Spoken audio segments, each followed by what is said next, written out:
Good afternoon, everyone. I hope you are doing well as we start another week. And I will start with the trip that the PJ is undertaking to the UK.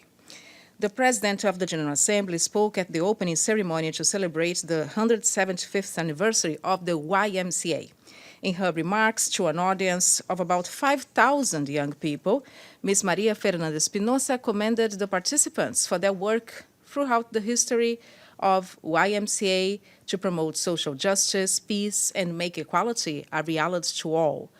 The PJ said that with a membership of 65 million people in the world, YMCA is an influential global player and should not underestimate its collective power as activists, as citizens, and as consumers, as she addressed the participants. Mrs. Espinosa stressed that more must be done to leave no one behind.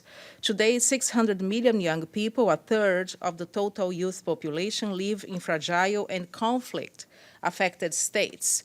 Young people make up a third of those unemployed globally, and 15 million girls give birth each year, often due to barriers in accessing information and health services. And the number of young people living with disabilities is between 90 million and 150 million. Many of them face severe social and economic disparities in poor and rich countries. The PJ said that the Sustainable Development Goals and the 2030 Agenda are a blueprint for achieving a better world for all, and that young people are crucial to make it happen. Mrs. Espinosa reaffirmed her resolve to include youth as equal interlocutors in the decision-making processes, noting the importance integrating national youth policies into broader development plans and boosting funding for youth programs. Before delivering her opening remarks, Ms. Espinosa held bilateral meetings with the YMCA Secretary General, Mr. Carlos Sanvi, and the President, Ms. Patricia Pelton. After speaking at the ceremony, she was received at Central Hall, Westminster, where the GA held its first meetings in 1946. Ms. Espinosa is also granting interviews to national and international media outlets, and tomorrow she'll travel to Buckinghamshire. As a matter of fact, she just granted an interview to the BBC World TV.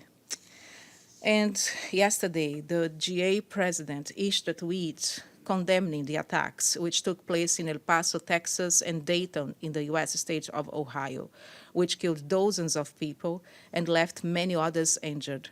In her official account, Ms. María Fernanda Espinosa expressed shock to hear the news about both shootings, which happened within 24 hours. The PJ said that it was terribly disturbing to learn that hate speech might have been the motive for one of the attacks. She sent her deepest condolences and sympathies to the bereaved families, to the people and the government of the USA, and she wished all injured victims a speedy recovery. And this is everything for today. Do you have anything else for me? You do? Go ahead. How are you? Does the PGA have any comments on the turn of events in Kashmir, where the Indian government has revoked special status of the state in violation of the UN resolutions which call for the final status of the state to be determined through a plebiscite supervised by the UN? Thank you very much. I'll have to look into the recent developments as they just happened and get back to you with a statement. But I can say, as the PJ said before, that tension in this region doesn't benefit anyone. So that's what we have to say. Okay, anything else? If not, Harrison, welcome back. I see you tomorrow about the same time, okay? And then Wednesday, we're going to have another trip announcement. Thank you.